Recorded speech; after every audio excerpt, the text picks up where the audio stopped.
Hey, what's up there, YouTubers? It's me again, Brian, aka Gamer 55551, and I am back with a My 2 Cent video for this week, for the week of December 8th to the 14th, 2024, where I take a look at a couple of stories that caught my attention, give you my thoughts and my opinion on them. We got 4 stories to cover for this week, including the Game Awards that happened this week, Game Awards 2024. What many of us thought was going to happen to Suicide Squad Kill the Justice League, although there is sort of a silver lining with that one though. Some interesting information about the Switch 2, which even recently a company basically just revealed some accessories to it that has, well, if it's accurate, I'm sure Nintendo is not happy and not how they wanted to prepare when they wanted to announce the Switch 2 and all.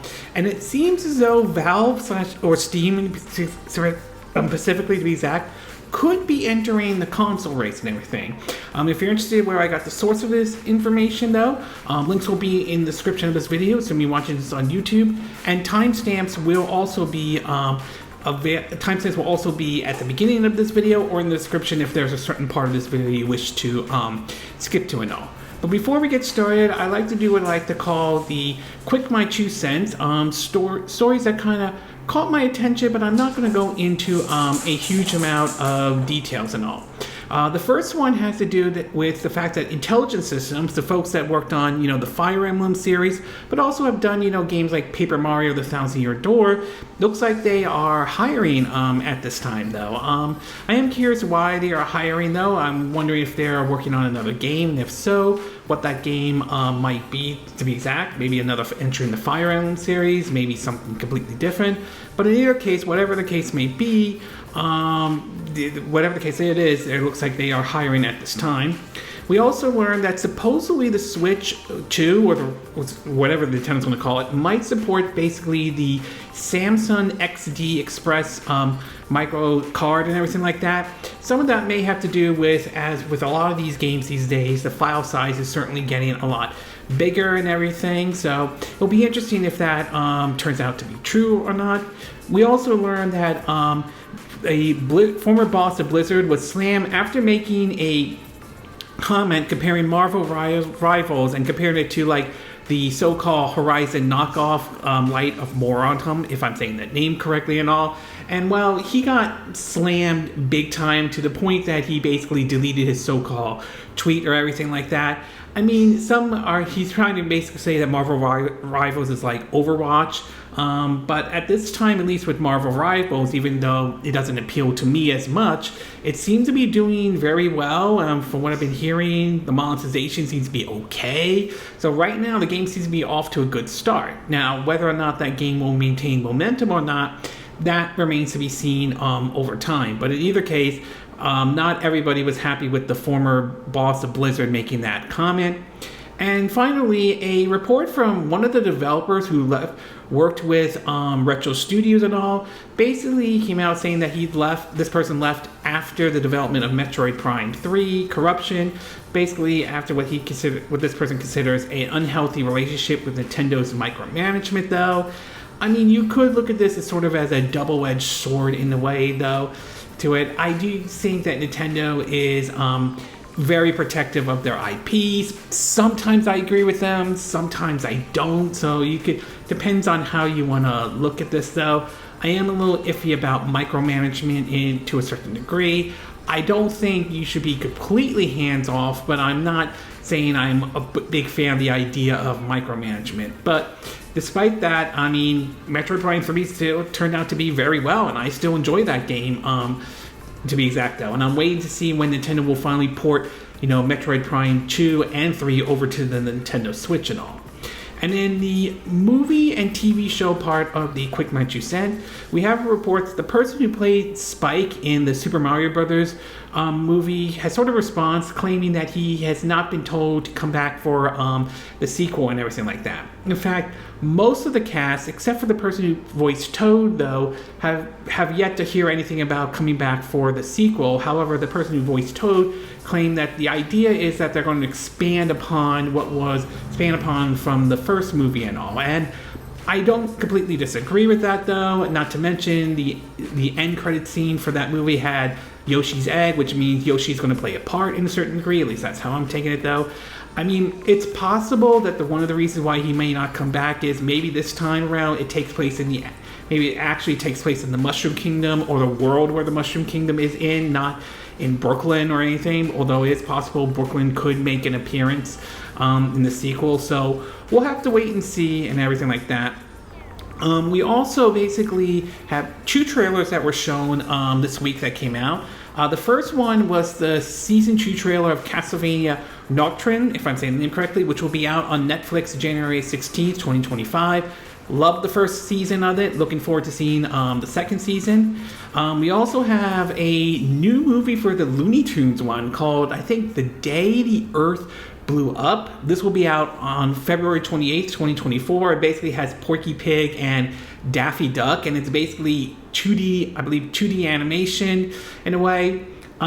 Judging by what they showed so far with that trailer, definitely, some have saying definitely a bit more adult humor to a certain degree. Then, on the other hand, Looney Tunes has history of their humor being a little bit, I would say, much more for an older audience than what you would see from like Disney to a certain degree, to be exact. And in a way, I just for some reason I'm getting sort of a Ren and Stimpy vibe out of it. So I don't know why or anything like that. But in either case, the movie will be out supposedly February 28th, 2024, and if it does well, maybe this can convince, WB to release that Coyote versus Acme movie that never saw the light of day, or supposedly it's done or something.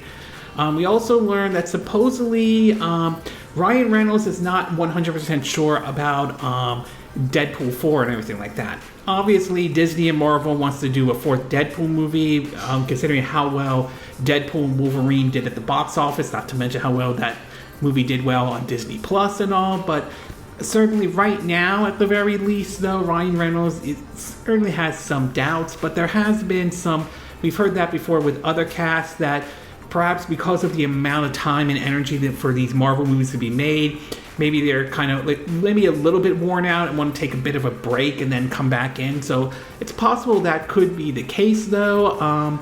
But for now, it doesn't seem like we're going to be seeing a 4th Deadpool movie anytime soon. And last but not least, though, Jim Carrey was recently responding to a question about the possibility of coming back for a sequel to The Mask, the 1994 movie, and he said it sounds like he would be open to it if the right things happen and everything like that. I mean, look how long we had to wait for a sequel to Beetlejuice and all, so it's not out of the realm of possibility that he could return to do a sequel for The Mask, though. Right now, he's busy doing, gearing up for, Sonic the Hedgehog 3, which will be out next week in theaters and all. Okay, with the Quick My 2 Cent part now done, along with the movie and TV show part, we'll get started with our first story, and this one has to do with Valve and Steam and the possibility of them entering the console race. Now, for those who game on PC, Steam is most well known for a lot of folks, though. I mean, yes, there has been GOG, I think I named GOG, Origins, and Epic Games Store and all, but Steam seems to be like the one where a lot of PC gamers go to basically, for those who like the game on PC and everything like that. Now, as far as, tipping their toes of putting stuff outside of the PC, like a console or anything like that, Valve has done some things like a Steam Link or like a Steam controller and all, but nothing really that caught a lot of people's attention. However, we have seen them done some things, though. Recently, we saw them, release, the Steam Deck, the idea of bringing your Steam libraries and playing it on this handheld device, which is somewhat similar to the Switch. I'm not saying 100% exactly like it, but somewhat similar, though. And supposedly that did very well for Valve and everything, although I don't know exactly what expectations they were setting in terms of how many units they were trying to sell and everything like that. Well, now it seems as though Valve may be, assuming these rumors are true, may be dipping their toes into at least the console race to a certain degree, depending on how you want to look at it, however. In an article from Insider Gaming, it's reported saying, quote, Valve appears to be developing a new standalone Steam console for players. According to recent rumors and findings from various Valve data miners, the Washington-based company is working on a new traditional system known as Fairmont, along with a Steam 2 controller and Deckard VR headset. In a series of posts on social media, Valve insider Brad Lynch, if I'm saying the name correctly, posted on what he considered to be a sign of a new Steam OS hardware. First, he discussed why it couldn't be a dock for the current device like the Steam Deck. Lynch said that the evidence suggests a full-size HDMI port hardwired to the card directly as opposed to being connected via USB Type-C. In other data areas, it showed AMD Lynch board being used for development, if I'm saying the name correctly, being used for development while the final board is completed with firmware specifically developed for this new device being worked on as well. It also shows that the Quatana computer, the manufacturer of the Steam Deck, is providing feedback on the new system. Valve has not commented on any of these rumors, and such everything here should be taken with a grain of salt until it's confirmed. They also pointed out, it's worth noting, however, the company is approaching the 10-year anniversary of when it released the first Steam controller and Steam machine. Now, do I think it could work? The idea of Valve developing a console and everything like that? I mean, it's possible in a way, though. I mean, it is possible that Valve could release a console if they want to and compete against, Sony, Microsoft, or Nintendo, for that matter, though. But on the other hand, you could also look at it as sort of like them taking, maybe, assuming this is true though, a similar approach to what they are using the Steam Deck for, as another way to play your Steam libraries. Not like, you go out and you buy like a physical media or this day and age, download the game like on the Xbox store or anything like that. It's most likely just a way maybe possibly to stream your Steam library onto this Steam Deck console and play it on your TV if you don't like the idea of playing it on the computer or something like that. So, I mean, there are many ways Valve could technically approach this, though.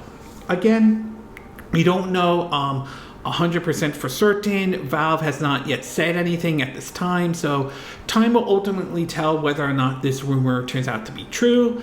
And if it does turn out to be true, it's very curious to see what direction Valve would go if this Steam console thing does exist at all. So overall, for now, it is a rumor though, but it's not out of the realm of possibility that Valve could release some sort of Steam console or anything like that. As far as what direction they're going to go, like I said, that remains to be seen. However, I'm kind of leaning towards it going to be, I think, something similar, like what Valve did with the Steam Deck. I'm not saying it's going to be 100% like it, but it's possible it could be something similar and all. Okay, I'm going to take a quick break. When we get back, we'll get to part 2. And this one has to do with Switch 2, which has some interesting information come out, including what many believe may have actually had the hardware leak online, depending on how you want to look at it, though. So we'll take a quick break, and we will be right back.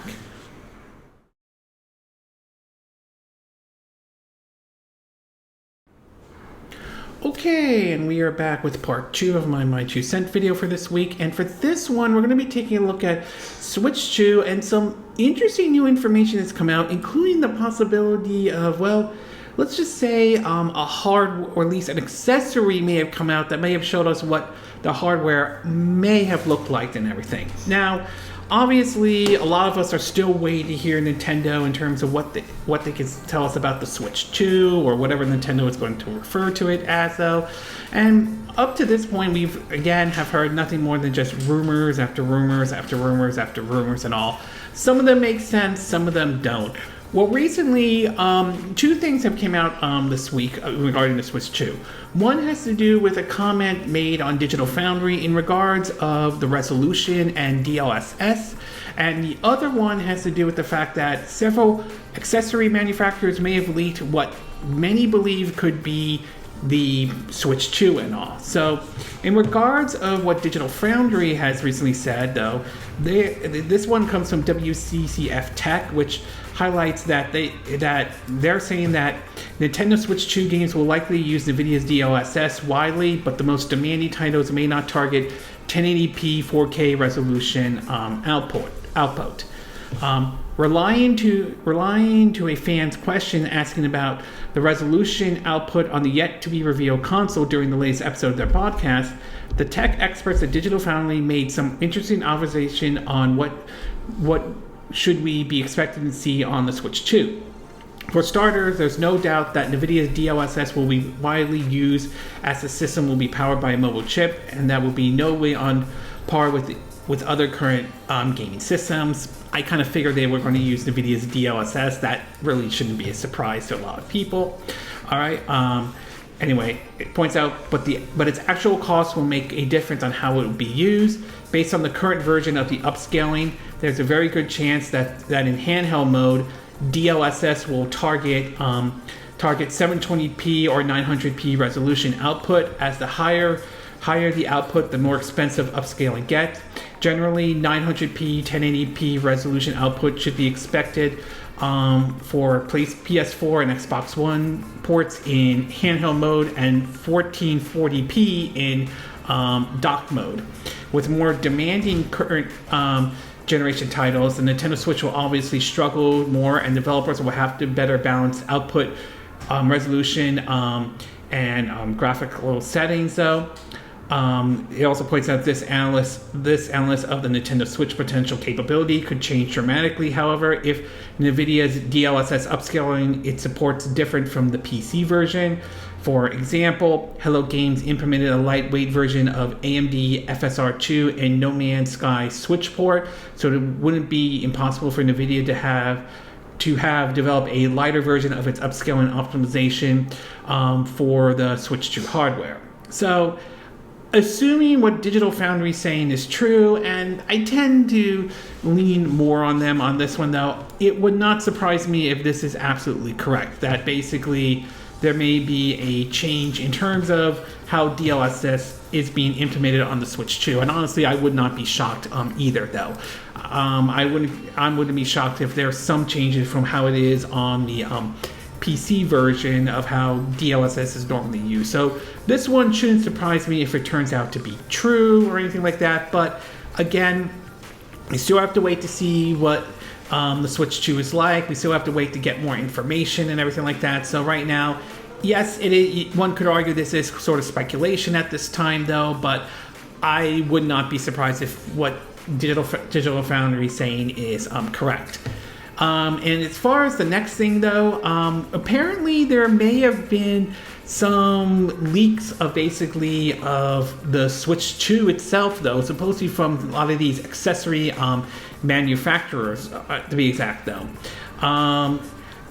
According to what we've learned, it's basically some group, something called DP19, has put out basically a picture of basically their accessories, and which basically, according to them, is what the Switch 2 may look like, although supposedly they may have deleted the video and everything like that. And most recently, though, apparently Dbrads has posted their Switch 2 case on the X and everything like that.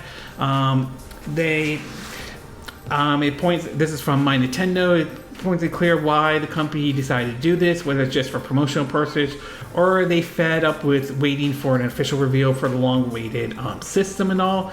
And according to the My Nintendo story, they posted an update, and it says that Dbram CEO has confirmed that the case in the image is the actual design for the Nintendo Switch 2, which, if this is true, if what Dbrands is saying is 100% correct, though, then I'm not entirely surprised to see it being very similar to the Switch 2, looking very similar to the original Nintendo Switch. Some changes here and there. That said, though, something tells me that there is a very good chance Nintendo may not be happy with this to a certain degree. I think they wanted to wait to reveal it on their time and everything like that. and they're not going to be pleased with this at all. I would not be surprised and everything. So we'll see if this forces Nintendo hands to talk about the Switch 2 much sooner than expected.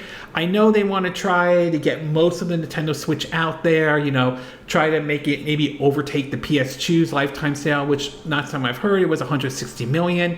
Last time with the Switch, we have it at 140 million, but this could force their hands to talk about the Switch 2, and when they start doing that I think could have an impact of them trying to sell over 160 million Nintendo Switches out there. But on the other hand, you do have to wonder how many more Switches can they sell out there. So it certainly puts Nintendo in a tough spot. But although right now, Nintendo hasn't said anything like that. So overall, I would say we still have to wait to hear about how DLSS will work on the Switch 2. But I tend to kind of think Digital Foundry may be onto something. And if what D-Brands is saying is true, that this is the actual accessories for the Switch 2 and everything like that, then don't be surprised if Nintendo's not happy with this leak and everything like that. I wouldn't be surprised if they are or not. And I would not be surprised if this kind of maybe puts pressure on Nintendo to maybe start talking about the Switch 2 sooner than they had originally had thought and everything. Okay, we're going to take a quick break, and when we get back, we'll get to part 3, and this one has to do with basically Suicide Squad killed the Justice League and official end to the support of the game, but there is a silver lining to it. So we'll take a quick break, and we will be right back.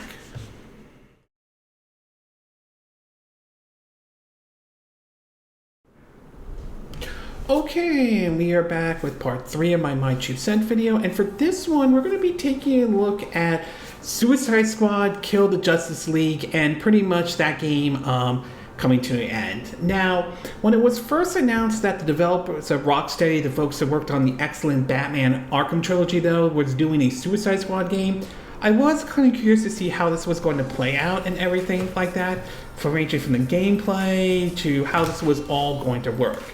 And then I think around last year, we had one of the first gameplay trailers was shown during, one of the Sony's State of Play.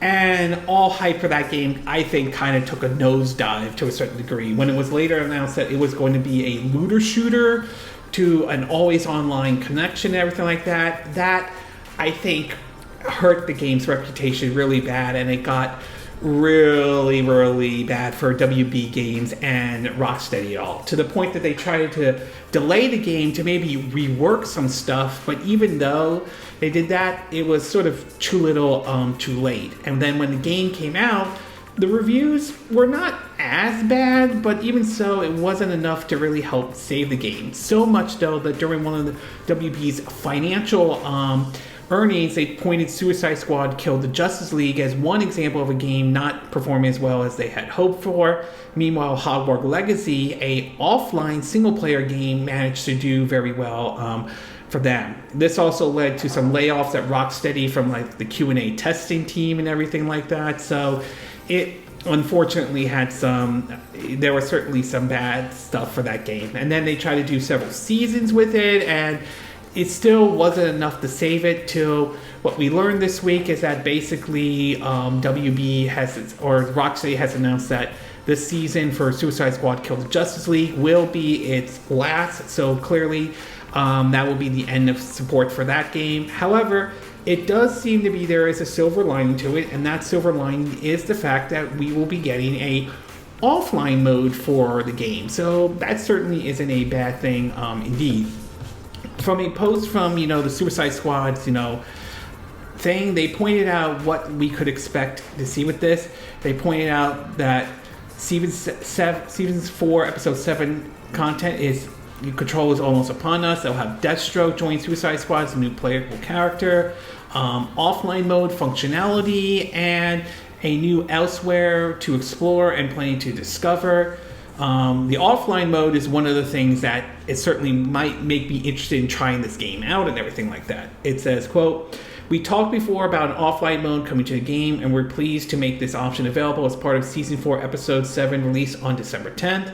Offline mode will allow you to experience content released for the game, including the main story, campaign, and all of the season stories mission content without internet connection.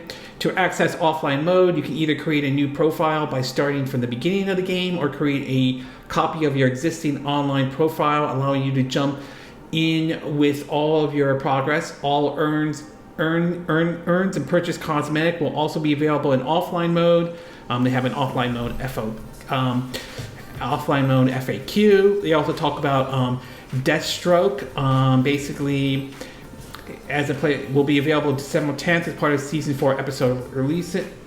All talks about who he is and everything. They talk about how the Suicide Squad crusade against Brainiac is drawing to an end. Season 4 will finish off with episode 8, which is scheduled basically on January 2025, and that will serve as the last seasonal episode for Suicide Squad Kill the Justice League. While Season 4, Episode 8 will mark the final battle against Brainiac, all online features will continue to be available, so you'll still be able to enjoy the game co-op with friends, as well as all previous season episodic content. You also have the option to play the game via the new offline mode, as I mentioned, which allows access to the main story campaign and all post-launch season campaign without an internet connection and all. So I guess the silver lining to this is the fact that basically you'll be able to play this offline, and I think that's absolutely great. I'm glad. So that does lead to at least have game preservation into it, though. So I mean, it's a similar thing what we saw with Redfall when sadly Arcane Austin shut down. Though they at least finished the game to a certain extent, but at least offer the offline mode, so you don't have to have an always online connection. So while they may be saying that the servers will be up now, I wouldn't be surprised if some point they decide to pull the plug on the servers altogether. And I have a feeling there's a good chance we might see that. I mean, similar thing we're seeing with Foam Stars. Square Enix is saying this will be the last update, will be their last, and then they'll keep the game up, but who knows how long that will remain up and everything like that. So I guess that's probably one of the good things for Suicide Squad Kill the Justice League, that it's going to have an offline mode, though. That said, it's pretty clear this game did not click with audience, at least in terms of the direction Rocksteady was trying to go with this game. It did not go over well with a lot of folks, so hopefully going into whatever their next game may be, they go back to maybe what they are well known for, which is like, you know, the single player experience we saw with the Arkham trilogy and everything like that. So maybe things will improve there once their next game comes out. But I would say, just like with BioWare, they're going to have to work hard to, or CD Projekt Red after how Cyberpunk 2077 launched, they're going to have to work hard to earn back the reputation they lost with Suicide Squad Kill the Justice League. So overall, it's unfortunate, but not surprising to see the WB and Rocksteady ending support for Suicide Squad Kill the Justice League. But as I mentioned before, the one bright spot out of this is the fact that we are getting an offline mode. So that at least is good, to be exact. So at least it had some level of game preservation, and you can enjoy it as a single player game if you wanted to in the first place and all. Okay, we're going to take a quick break, and when we get back, we'll get to our fourth and final part, and this one has to do with the Game Awards 2024. So we'll take a quick break, and we will be right back.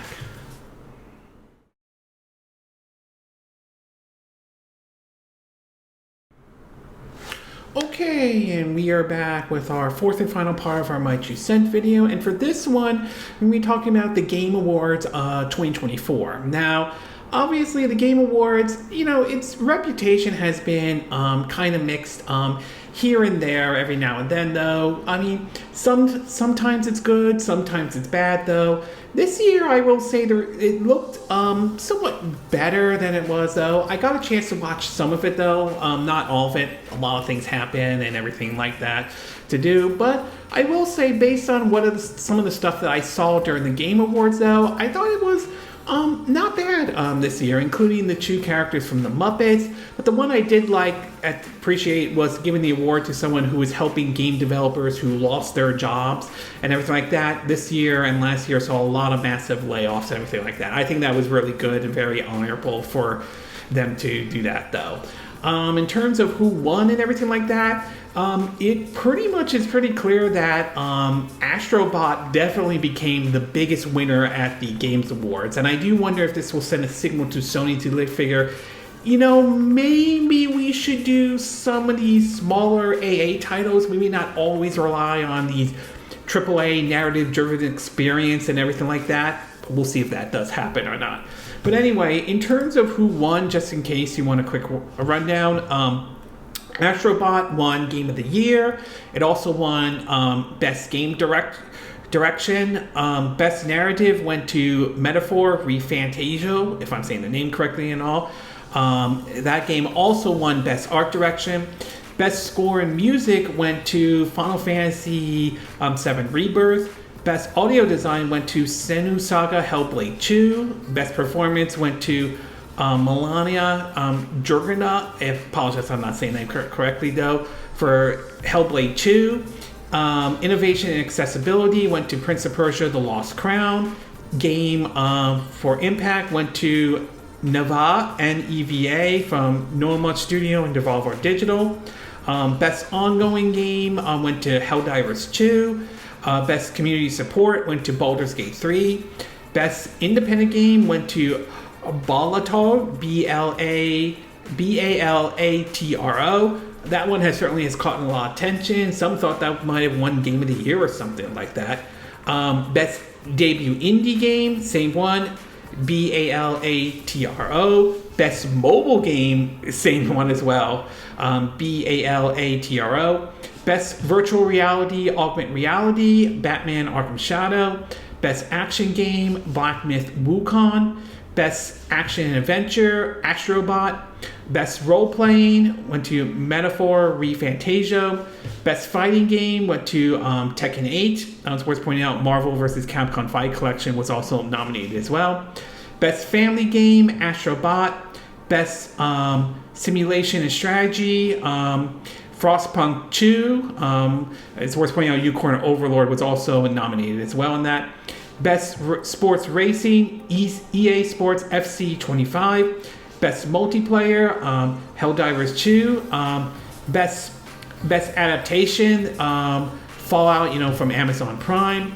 Most Anticipated Game, Grand Theft Auto 6, which I'm kind of not surprised about that one, though. I think a lot of people are expecting that game will be out next year. We'll see if that happens, though. I know Rockstar is saying it will be, but a lot of things can happen between now and when the game is supposed to come out. So time will ultimately tell, but right now it is the most anticipated game.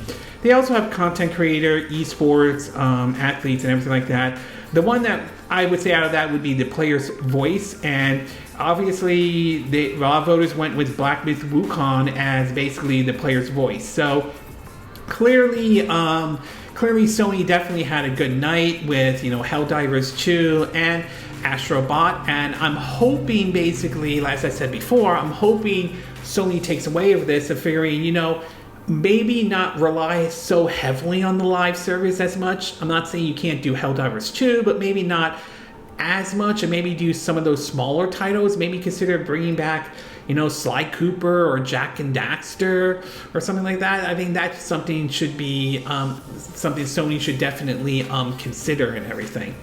As far as what was announced, though, there were plenty of interesting announcements made at the Game Awards, and there are certainly ones that I thought, based on what I've seen or based on what I've read, certainly caught my attention the most, though.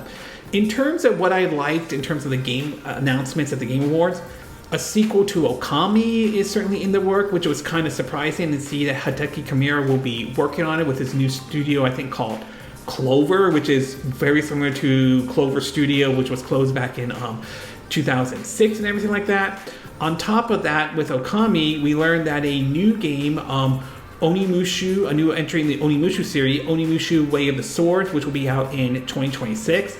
That one certainly caught my attention. I do enjoy the Onimusha series when it originally came out on the PS2. We recently, I think, got a remaster or a port of it onto multiple systems, including the Nintendo Switch.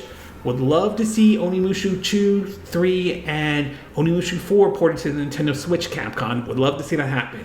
Anyway, I am curious to see what direction they'll go with Way of the Sword and whether or not it will follow the approach of what we see in the past Onimusha games, or if they're going to go something a little bit different, or change some of the formula around, like what we saw with the remakes of Resident Evil 2, 3, and even Resident Evil 4 for that matter. I'm also kind of curious to see if this game is going to run on the RE engine, and if it does, and I'm more leaning towards most likely it will. I'm very curious to see how well the game is going to look under the RE engine, though. The other thing we saw was also some gameplay of the Outer Worlds 2, which is great. I am definitely enjoyed the first game, and I'm looking forward to seeing the sequel. We saw Ninja Gaiden Ragebound, which is certainly nice, a brand new Ninja Gaiden game. It may not be like a sequel to Ninja Gaiden 3 Razor's Edge, but still, it is nice that we're seeing a new 2D Ninja Gaiden game. I'm curious to see, judging by the looks of it, I mean, it looked like it took a page out of the first Ninja Gaiden game on the NES, but I'm curious to see if it's going to be similar to what we saw with, Streets of Rage 4 and all. So, and hearing that it's from the same folks who did that, and I think the Teenage Mutant Ninja Turtle game, definitely have high hopes for this one. Witcher 4, we saw a CGI of that one. That one I'm definitely looking forward to. I am enjoying Witcher 3. So, given how CD Projekt Red has been doing so far, this one looks promising. I just hope CD Projekt Red learns from their mistake when they launched Cyberpunk 2077 back in 2020. Hopefully, lessons were learned from that, so time will ultimately tell on that one. I am curious about Naughty Dog's new IP, Intergalactic, that Heritage project, though. That one looks kind of interesting to see. I'm guessing it's going to possibly be a third-person shooter, but time will ultimately tell. We'll have to see more of that one, though. And, of course, we also saw Borderlands 4, which, does look interesting. I'm curious to see how Borderlands 4 will play. Still don't trust Randy Pitchford, though. Let's be clear, I don't trust the guy in any shape, in any way. As far as what I didn't like or mixed or not 100% sure in terms of the announcements made at the Game Awards, I would say I'm very mixed on Turok Origins, though. While I definitely am glad to see another entry in the Turok games happening, I'm a little mixed in terms of the idea of them going from a third-person perspective and everything, and I'm curious, and I'm trying to figure out what direction are they going to go with this or something. So, a little mixed on it, but time will ultimately tell. We'll see how Saber Interactive handles this game. The other one is I'm trying to wrap my head around the idea of what we're seeing with this weird Pac-Man game called Shadow Labyrinth and everything like that. It just looks, I would say, bizarre and everything like that. It looks interesting. It is a 2D game from Bandai Namco, and I'm very curious to see how this one's going to look, how this one's going to play and all. We also know it's coming to the Nintendo Switch as well, so just looks weird and all from like the classic Pac-Man type of games, everything like that. So I have to see a bit more of it though. And finally, while I appreciate a lot of the games that were announced, or the ones that caught my attention the most, I will say this. Outside of maybe a couple games like the Outer Worlds 2 and maybe Ninja Gaiden, Ragebound and all, I would say a lot of them were just only CGI trailers and everything like that, which is okay to some degree, but I would like to see some actual gameplay for some of these games that were announced and everything like that. Hopefully we'll finally see some gameplay of these down the road eventually, but it's just, I don't know, maybe it's just I'm so used to how the Nintendo Directs are done when they show off, where a lot of the games they do show off some actual gameplay and everything like that, so I'm just a little disappointed with some of these trailers at all, okay? Not that I'm saying all the games were bad here, it's just, I just would prefer showing some actual gameplay though, and I thought games like Ninja Gaiden Ragebound and Outer Worlds 2 did do a better job with that though. So overall, I would say this Game Awards was I would say better, not perfect, but certainly better than say like the past ones. To be exact though, clearly Astrobot and Helldivers 2, that probably was a good night for Sony and everything. like that. So there were some good, that was a good night for them, but some pretty neat announcements here and there. So yeah, I kind of think this was definitely one of their, I would say in terms of the Game Awards in general, I would say this is definitely one of their better ones that they have done and all. Okay, this concludes my 2 cent video for this week. And again, these are my opinion. What are yours? What are your thoughts about the idea of Valve actually doing a console and all? Do you think Valve could pull it off? Do you think it could work? Do you think it will be something similar to what Valve's doing with the Steam Deck? What excuse me, what are your thoughts about some of this information in regards of Switch 2? Do you think Digital Foundry is spot on saying that the DLSS in it may not target 4K resolution or something like that, or 1080p when in portable mode and all? Do you think some of these leaks from D brands to others about the actual Switch system are legitimate? And if so, you think Nintendo's most likely going to be pissed at this and all? Pissed that this stuff got leaked? What are your thoughts about WB ending support for Suicide Squad, Kill the Justice League? Do you think that you saw this was coming a mile away? Do you think it's unfortunate and everything like that? Are you glad that they're adding an offline mode now for Suicide Squad, Kill the Justice League? And what are your thoughts about the Game Awards this year? Did you thought the Game Awards were good this year? Did you thought they were bad? Were there games you think should have been nominated or you think should have won in any way, though? And what about some of the announcements they made during the Game Awards? Do you think these were good announcements in any way? Do you think they were bad announcements? Were there games you think they should have announced, or any hardware they should have announced during the Game Awards? Do you agree with what I said in this video? Do you disagree? Do you have a difference of opinion? As always, sound off on the comment section below. Let me know what you think. And if you do like this video, I hope you hit the like button. I would appreciate it. And I hope you do subscribe to my YouTube channel. If you do, make sure you hit the bell icon for notifications of any new videos I put up. Also, feel free to share this video if you want to, and feel free to donate to my channel if you like. You can do it through PayPal me, or Patreon, or Steam Labs. Links will be in the description of this video, assuming you're watching this on YouTube. And I will see you again next time when I do another video. Hopefully that'll be soon. Until then, from Southern California, I wish you all a good day then. Bye!